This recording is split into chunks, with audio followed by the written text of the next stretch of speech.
Oh, it's right up there. Guess it doesn't show the first one.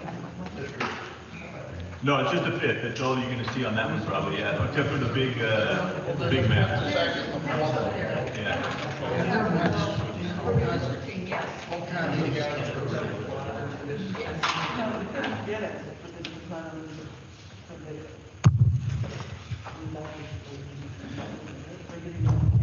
Good morning, everybody. Thank you guys all for coming. I just wanted to thank you again for coming to the Solano County 2021 Redistricting Community Outreach Meeting. And before we start, I'd like to introduce Supervisor Mashburn to say a few words. Good morning, all. Oh, thank you. Wait, that's all right, Michelle. I don't need it. I got an indoor voice. Oh, alrighty then. I guess I'm going to use a mic, but I'll be down here with it. I just wanted to say thank you for everybody who came out this morning to participate. In our community and in our society today, aside from voting itself, this is one of the most important things we can do. This assures that our democracy remains our democracy, and it is just that. And that we are fair and equitable in our vote and in everything that we do. So, because we do this after each census and we do this once every 10 years, most folks are only going to be able to have the opportunity to do this maybe 5 times in a lifetime, 6 times if we're lucky. And all of you being here goes directly to the importance of the event. And so thank you for coming out. Thank you for looking at this. Thank you for sharing what you feel to be communities of interest, where you feel it's important that we focus our efforts with regard to our districting, and that you are putting forth the effort to assure that our democracy remains viable. Thank you.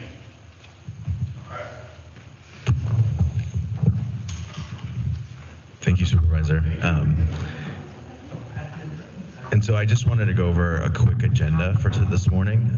We'll do the redistricting basics. We'll introduce the RAC, the Redistricting Advisory Committee, and then we'll jump into the highlight of this meeting, which is about communities of interest and how important they are for this process. So just a little bit about redistricting. As the supervisor said, this is something we do every 10 years after the census comes out. The last time it was done, of course, was in 2011. A lot of people think that redistricting is just about Congress or the legislative district lines, and really goes all the way down to supervisor, city council, school board, and it has a bigger factor, I think, on the local governments, even more so than our legislative. In this process, the Board of Supervisors appointed a redistricting advisory committee to conduct these public outreach meetings, to identify communities of interest, and then to provide a report to the board. It's a 15-member RAC, as we like to call it, and there are a couple members here listening to the testimony today. Just to go through the timeline, so the RAC was appointed on the 20th of May. We started our series of 10 outreach meetings on June 23rd. This is actually our last RAC outreach meeting. The RAC needs to submit its report to the Board of Supervisors by September 23rd, and the Board of Supervisors needs to pass final lines by December 15th. So just a little bit about the traditional redistricting principles. I'm sure you have heard of the first one, the idea that we want to create balanced supervisor lines based on population. The second principle, that districts should be contiguous, the idea of that you shouldn't hop or jump, that all the lines should touch each other. And then the third one, under the Fair Maps Act, and the reason we're here today is that we need, under the Fair Maps Act, which guides our process, we really need to follow community of interest testimony. And so what is communities of interest testimony? Well, communities of interest are the building blocks of districts. And I think one of the things that I think can confuse the public is that these are subjective ideas. These are things that you know inherently because they're your grocery stores, the places you worship, the places your kids go to school, and the geographic area around those. So it's an open-ended process, and it's really about what you feel your communities are. That's why these community outreach meetings are so vital, is to hear from the public. Another thing that comes in if there's a federal Voting Rights Act issue is we look at the protected classes, Latinos, Asians, and African Americans.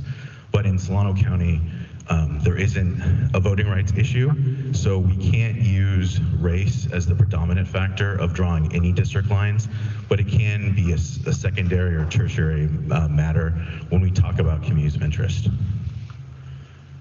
So again, just to give you kind of a broad stroke of the possible communities of interest out there, we have this, I think it's 20 bullet point list, and this is just of a short list. There are many more communities of interest options out there. So we can look at cultural amenities, ethnic areas, religious facilities, downtown and urban areas, rural and agricultural areas, homeowners and renters. The list is immense. So don't feel like you're limited in any way in describing your community of interest. So, another thing that the Fair Maps Act does is it defines things that aren't communities of interest. There are 3 things that aren't communities of interest. One is political party affiliation, the second is incumbents, and the third is political candidates. So when you're drawing a map, you can't use those as a consideration under the Fair Maps Act. The other thing that's really hard to draw is something that exists probably throughout the county, because we can't define it easily on a map. So when you're thinking through your community's interests, when you're using the maps that are behind you to draw your communities of interest, you submit a form online or go and use Districtor, which we'll get into later. We hope you'll kind of be bounded and answer these 3 questions. Does your community have a shared culture, characteristic, or bond? 2, is the community geographic in nature? Can it be mapped? And the third is, how does your community interact with the Board of Supervisors? Those are the 3 kind of guiding questions that we use with communities of interest for redistricting purposes. And I think the second one, is it geographic in nature? Can it be mapped? The reason that's so important is we'll use these communities of interest as the building blocks for district lines. So they really need to be able to be outlined on a map so that we can use them as we go forward. So now I'm just going to do a couple examples of communities of interest. And the idea is to have some interaction, not just me talking. So the first one is a group of renters who live in downtown Vallejo testifies to the county's redistricting committee.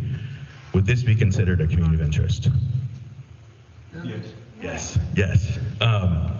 So again, it's easily mapped, and they share a common policy interest, and there's something the board can do about it, right? So it checks all the boxes. Second one, a group of almond and walnut farmers concentrated in the rural unincorporated areas of the county focused on ensuring they have enough water for their orchards. Is this a community of interest? Yes, sure. Of course. A group of people with shared geographic location with similar needs. Okay, the last one. A statewide group for people who are fans of the San Francisco Giants testifies to the county's redistricting committee. Is this a community of interest? No. No. No. Of course, we can't map this, right, in any community. This is probably all over Solano County. There are Giants fans, I'm hoping. So those are the kind of the highlights of communities of interest. Now there's a couple ways you can submit your community of interest. You can go online and fill out a form, like the one up here, and submit it, and the lovely Michelle will receive it, and we'll take it in as part of our community of interest testimony. You can also do this map submissions in 2 phases. The first phase is now through September, and for the RAC. You can also continue to submit the community of interest all the way through December 15th, but for the RAC's purposes, if you could get them in as soon as you can, that'd be great. And then once we turn it over to the board, after September 23rd, there'll be an ability to draw district plans as well. So this is when I'm going to switch over. If you'll let me pause, I'm going to show you a demonstration of Districtor, our public mapping tool.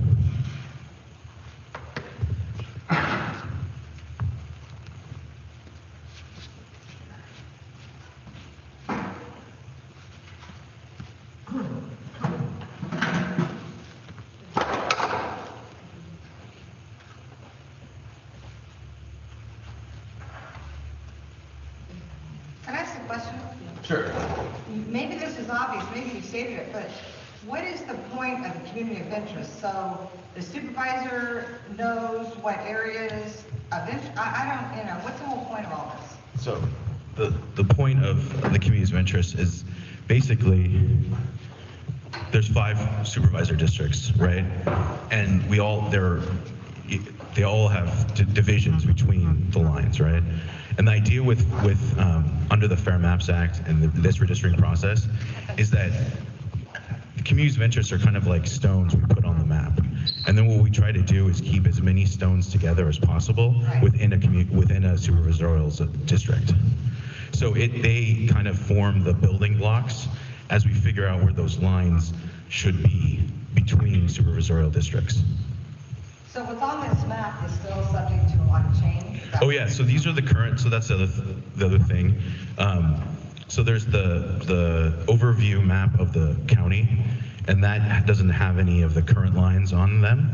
So that's like an open-ended map that you guys can draw on if you want to maybe circle a city or an area on the map that you want to make sure is whole within a supervisorial district. The blow-up maps are portions of the current district lines. So one of the things that the Board of Supervisors is tasked with is to redraw or move those district lines if they choose. If they need to. If they need to. Yeah, so the point of redistricting is to ensure that every supervisor equally represents the equal number of the population. So that's the reason why they do this every 10 years with the census data.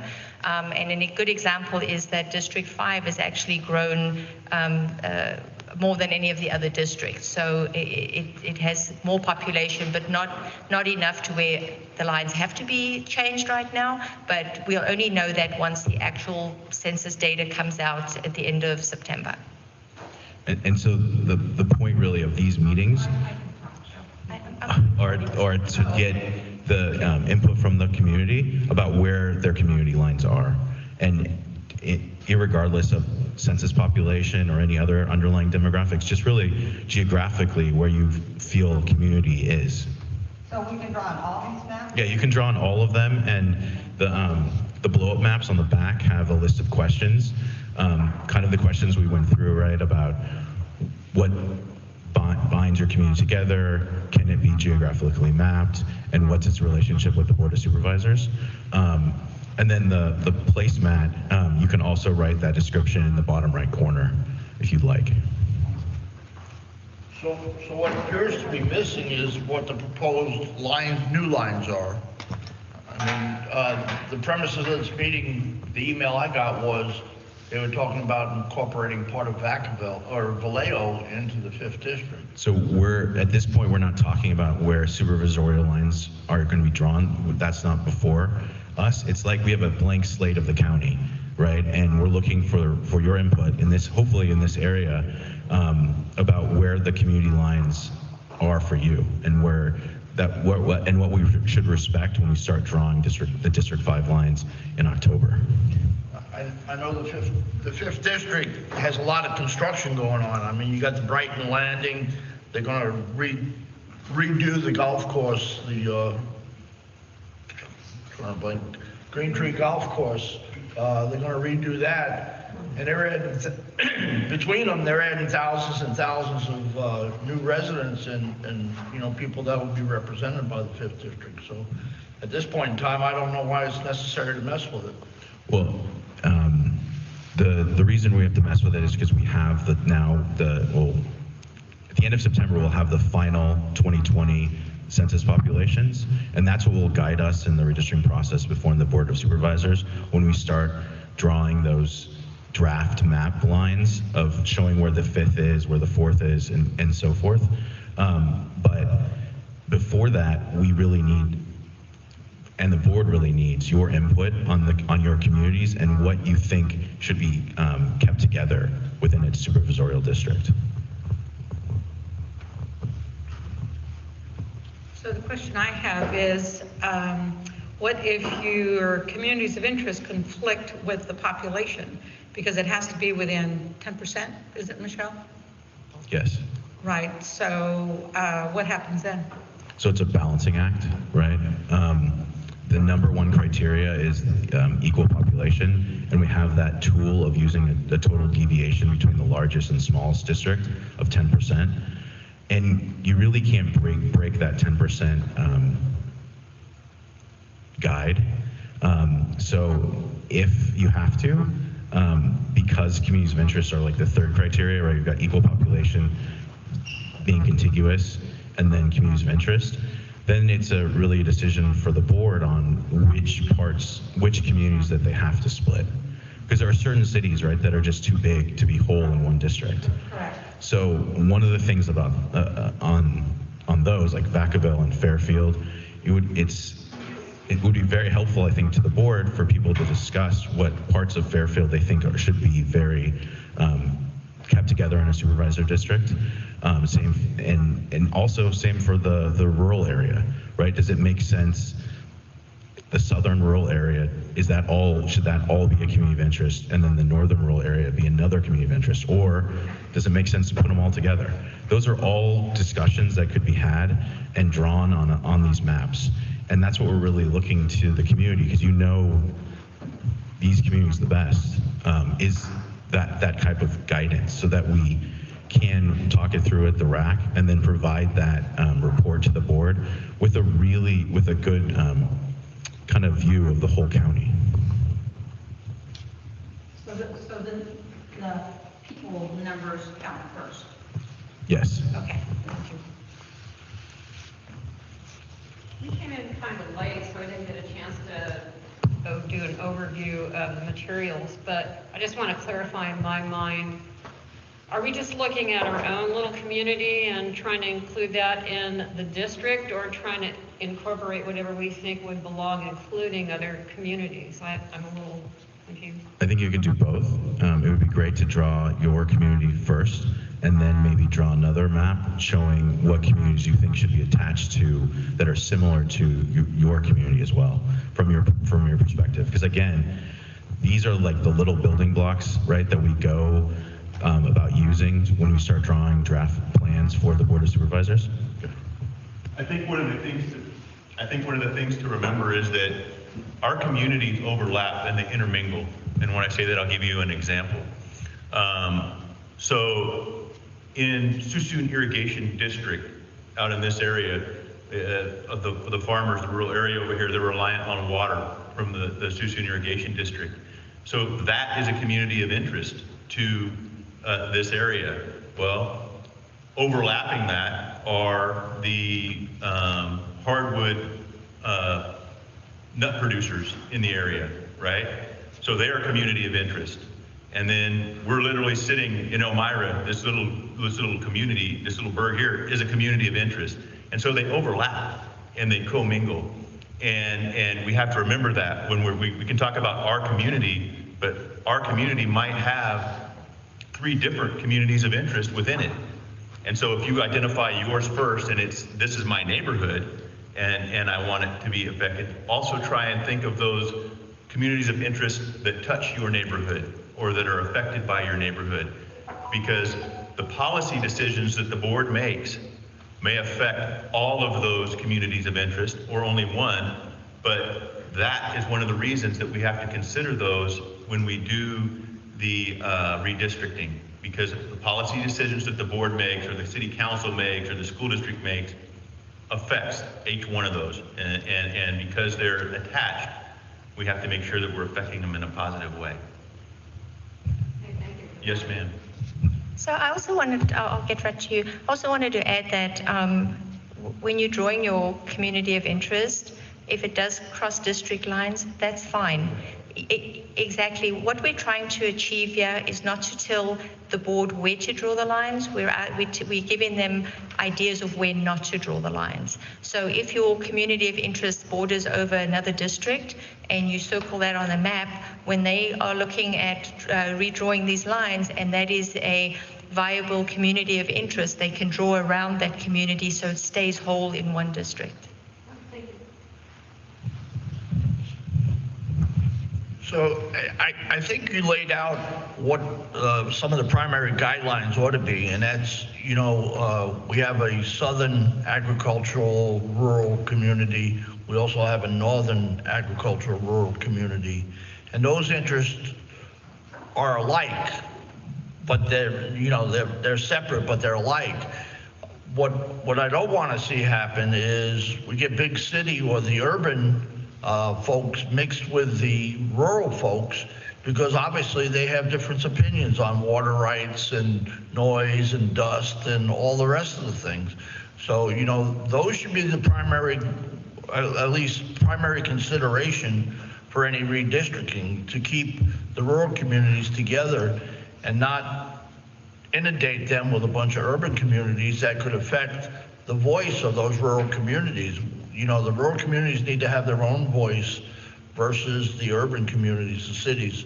Like I said, they have different interests, They don't care about Solano Irrigation District. They don't care about farming issues necessarily.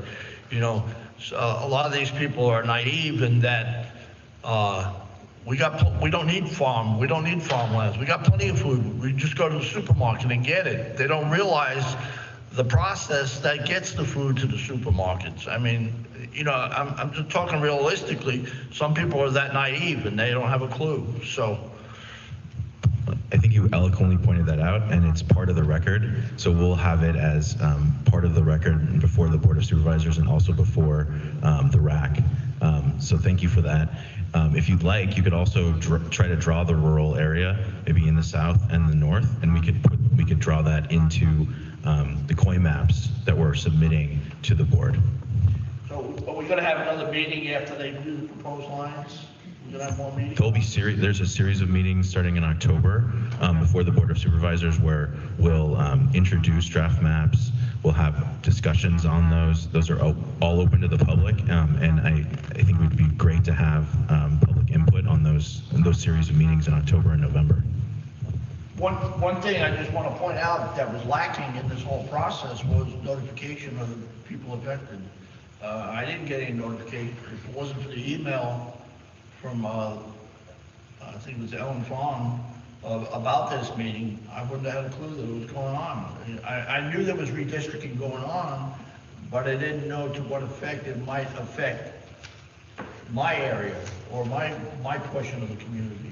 So I think we need to do a better job of public notification, and that isn't the newspaper, because newspapers are a dying breed.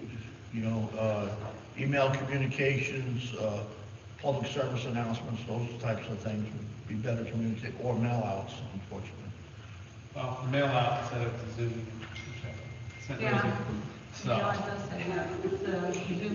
Yeah, I do apologize for that. So at the time when we were putting this schedule together, as you've heard, the redistricting data is being delayed, and so we have a very aggressive schedule to get to December 15th.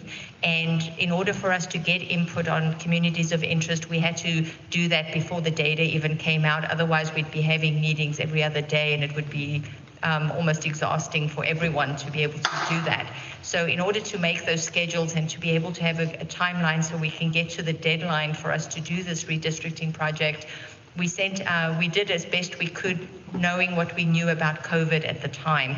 We were going to make them all virtual, but as we did the virtual meetings, there was requests for these to go into in-person meetings. So because we did district by district, for the first 5 districts, we figured if we've got one more meeting in each district, we could turn those into in-person. And I did try and have people subscribe to our website. If you subscribe to our website, you'll get the notifications of what's happening in the project. So I do apologize, and I do realize that it's really hard to get information out. We did mail out 97,000 email addresses, and that was to everyone who are registered voters. And I recognize that not everyone's a registered voter, and of those, some of them don't have email addresses. So we try to reach the public as best we could.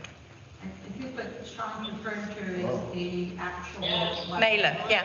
No, the first page says on the website. It still says the Zoom link. Oh, I'll look into that. Yeah. So your farmers are trying to log in, and that's not going to work. Okay, Right, in person is a whole lot better. I mean, like. absolutely. Right. No, we agree with that. Yeah. So I just wanted to go kind of finish off the formal presentation. Michelle and I will be here to help answer individual questions as until 11. But I just wanted to point out that this is the website, redistricting.solanocounty.com, that has all the information. You can, again, go and submit an email comment. You can also pull down the map options and print them out at home and mail them in, or take a picture and email them back. But the other thing we wanted to show you is that what we're calling, well, it's Districtor, which is a public mapping tool online. The URL is districtr.org/event/Solano_county. If you click on that page, you'll be taken to this landing page, which has a very simple description of what we're doing. And to draw your map, all you have to do is click on this red button here. But I just want to show something. So there's already been 5 submissions of maps in the public gallery. So once you're done drawing a map and you save it, it will appear here on this front page. And this link is also available from the redistricting website, the Solano County redistricting website. So when you... The way it works then is you just mark your area of interest. You don't mark all the districts. You just put what you think is your area of interest. You can really use it as you'd like. The idea with this is that you're just marking your community of interest, but I'll show you, you can actually do multiple communities on the same map if you're interested. So once you click on the red button, you're taken to this overview of the county, and you can see the gray lines are like the census blocks. So to get closer, like with Google Maps, you just toggle up and down, and you can also move the map with the hand tool. And what we really love about Districtor, of all the public mapping tools, is its ease of use. So you can see that you have these 4 tools up here. So I've used the hand tool. Now I can use the paintbrush. Now this is I can basically just push in and scroll and create my community of interest. So I'm kind of drawing Travis. And let's say maybe I go too far, and I need to back out a little bit. So I can use the eraser tool to like swipe across the areas that I don't want to include in Travis. The other thing I can do, if I really want to get really small, I can make it only grab like 1 census block at a time. Like, so there's this one I want to get in. I can get really small too. And then the magnifying glass, if you hover over a census block, it will pop up with population. So these census blocks aren't populated. But if I go into populated areas, you can start seeing information about each of the census blocks I'm scrolling over. So those are the tools. So once I'm done with my community, I can select, so I'm community 1, give it a name. Sorry, my typing is not going to be so good.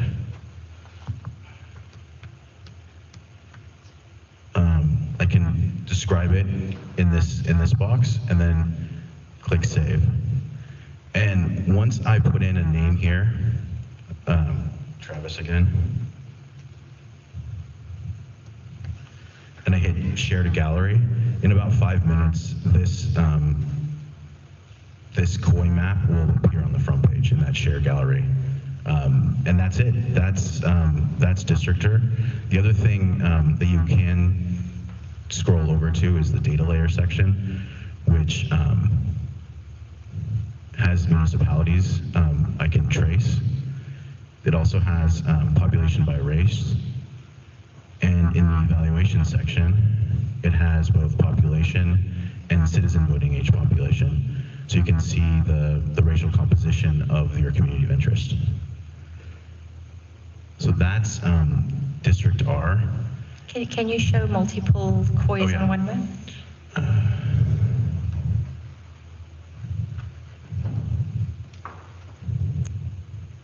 So I add another color. So now I'm going to use orange, and let's draw Sassoon. This is too small.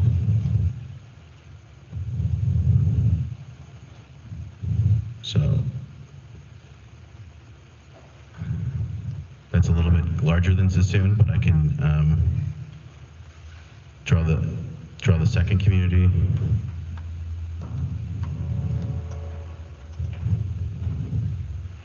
And then if I wanted to, I could go up to 5 different communities of interest. Or actually, I think I can go to as many as I want.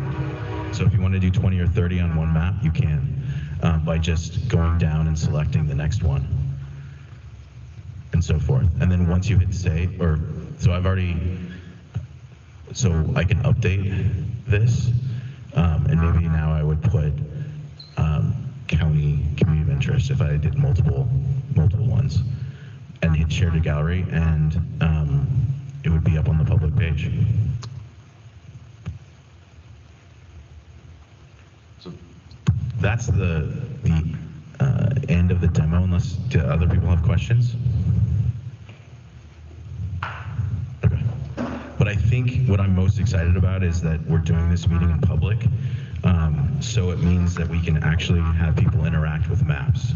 So if you haven't already, there are placemats and blow-ups in the back, and we'd love for you guys to take some time here, draw your communities, write a little bit about them, what makes them a community, and what their interaction is with the Board of Supervisors, and leave them with us, so that we can draw them in our either in Districtor or in Maptitude, and have them as part of the report to the RAC and to the Board of Supervisors at the end.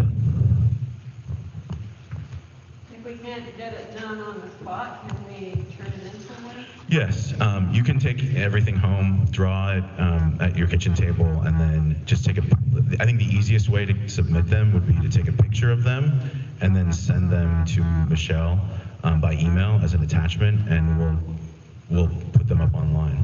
Yeah, and actually I left my business cards at the back on the table as well, so feel free to email me if you have questions. I'm available to answer any questions you have. Also, we have a all-round project email. It's redistricting@solanocounty.com. And anything you send to that, we try and respond to it as quickly as we can. So do you folks know the existing districting, how the population has changed? We do. The legacy file came out 2 weeks ago now, and that's the 2020 census population before the state prisoner reallocation, which is required in California for cities and counties to use. And with that, the legacy file data, we know that the actual lines, the current lines, the total deviation is only 7.1%, so it's within that 10% deviation that we talked about being allowable.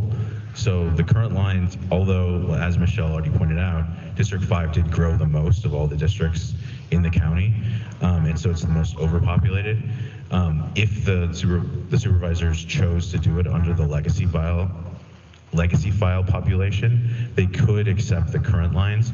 But one of the issues and one of the reasons we're not putting up the legacy file data is that Solano County has a prison in it, or has prison population in it that is going to be reallocated. So there's around 5,150 state prisoners as of April 1st of 2020, Census Day, that have to be taken out of that census block and then reallocated to where their residency was prior to incarceration. So one of the things that that we're aware of is that prisoner reallocation probably will mean the current lines are beyond that 10% deviation, so that there is going to need to be some modifications of the lines. Okay, well, I've heard rumors that CMF is facing closure. So have you heard anything about that? So again, we're only allowed to use the 2020 census population, and remember the census was a point in time count, right? So the census is supposed to count every resident of the United States on April 1st of 2020, wherever they are and wherever they believe their residents to be. So that's the population that we have to use. So going forward, if there's any like possible growths or closures or anything like that, unfortunately, we can't take that into consideration from a person-to-person standpoint when we draw the lines. That can come up as a additional criteria with when the board's thinking through that 10% deviation. But again, we can't know for certain what the population shifts are. So what you're saying is the District 4 is mainly the one who has the CMF. And that population of prisoners can be out of the county. They can be from Sacramento, so we really don't know. That can be a low number of like 1,000 or 100. Right. So what has to happen, and one of the reasons we don't have the final population up there is because the statewide database is tasked, right, with taking the 5,150 people out of the current prison population, out of that census block, removing it, and then reallocating those inmates to their former residence, right, before they were arrested, and then. So I think District 4, the population is gonna reduce by 5,150, right? And then depending on how many are reallocated, they could get population back. It's not gonna be probably 5,000, right? It could be a couple hundred. So that's where I think the deviations are gonna change. And based on the census now, which district has less? Which district dropped? Because we see that District 5 grew some. But which one did not grow or stay the same? I actually have a slide on this, so let me just bring it up.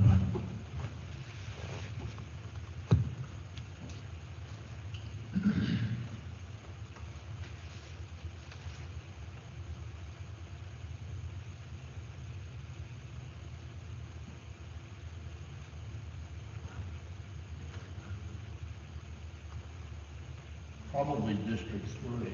Yeah, Be my guess. There is some construction going on along Bandon Road, you know, the lake, one lake.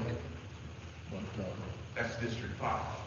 no, One lake is District 5. is it? Yes. Okay.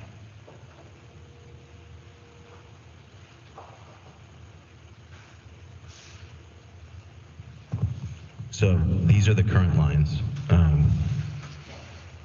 of the county, and it's like, I'm sorry, something got overridden.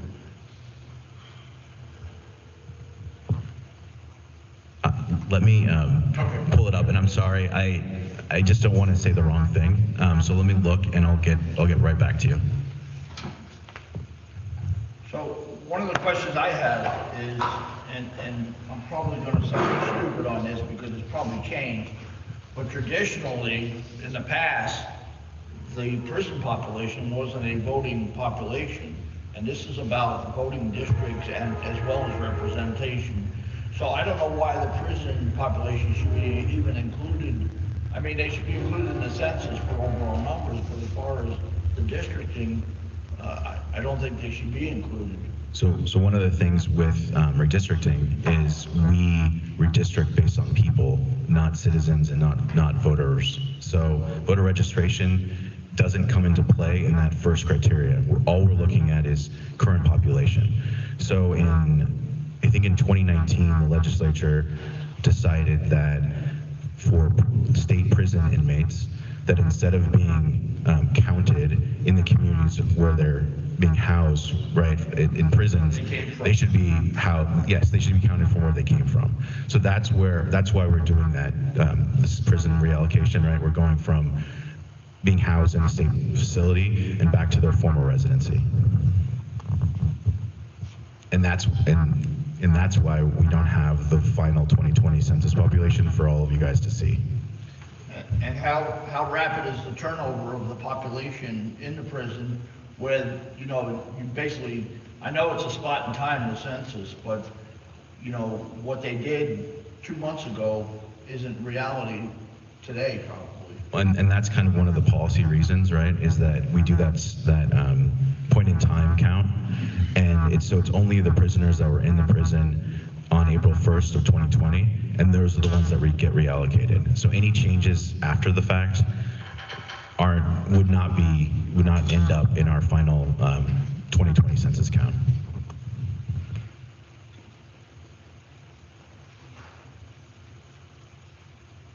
Any more questions?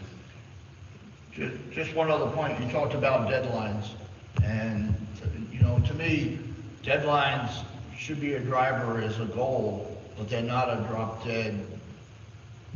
Deadlines can be extended where necessary, especially on something as important as this, So we shouldn't be locked into, we gotta get this done, this is the cutoff and we gotta have it done by then.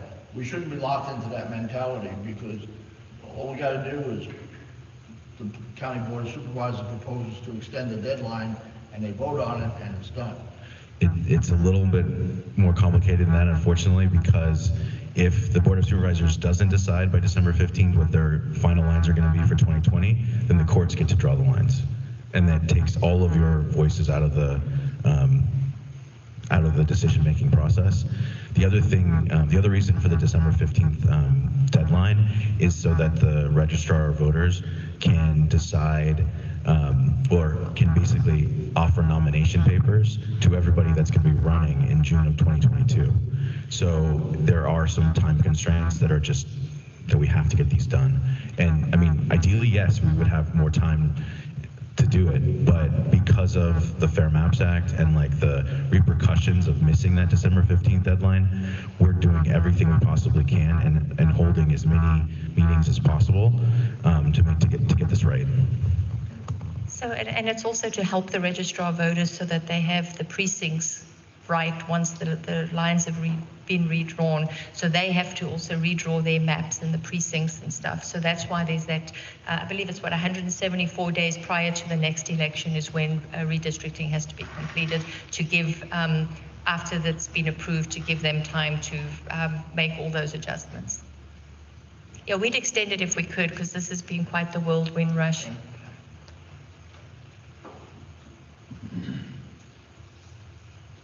Any more questions? Can I make a comment? Oh, yeah. So your earlier comment just about, representation. One of the things too is you threw out like the idea of having, like maybe the ag community or the rural more appropriated by one representative. I would just throw out that's a bad idea, because at the end of the day, what that means is the cities would have the lion's share of the supervisors and our voice would be null anyways.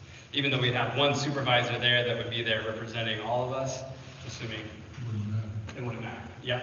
And so I would really be hesitant to throw all of one, because like you said, there's even within the ag industry different. North and south. Well, even over on the west side. I mean, a lot of the ag that's up along the hills there with the grapes and up in the Vacaville Mountains, they do different things and have different issues than we have in District 5 currently. And so, yeah, it'd be detrimental, I think, to the community, most groups of interest at large. And again, that's a great comment, and it would be great if you wanted to draw like the 3 distinct areas, maybe of the rural, that you would think would be perfect for inclusion in 3 different districts. So the other piece is I think it would almost be impossible for us to only put rural together, just because there wouldn't be enough population for one supervisor. The cities do unfortunately make up the bulk of the population, and that's also why we see some of our cities are split, because like Vallejo, the city's so large that there's more than 1/5 of the population in Vallejo, so we have to draw a line somewhere. They have a lot of rural residential there too, and that would bump the numbers a bit, Yeah. not as much as the Right. cities. But. Correct. Any more questions? Well, we're going to be around if you're drawing your maps, or if you just have questions, you just want to float stuff by. Chris and I are here, and we'll be happy to answer any questions that you have. Thank you for your presentation. Anytime. Thank you for being here, and again, we'll be here to answer any individual questions, so please draw some maps or write out some stuff on the back of the maps so that we can get your input.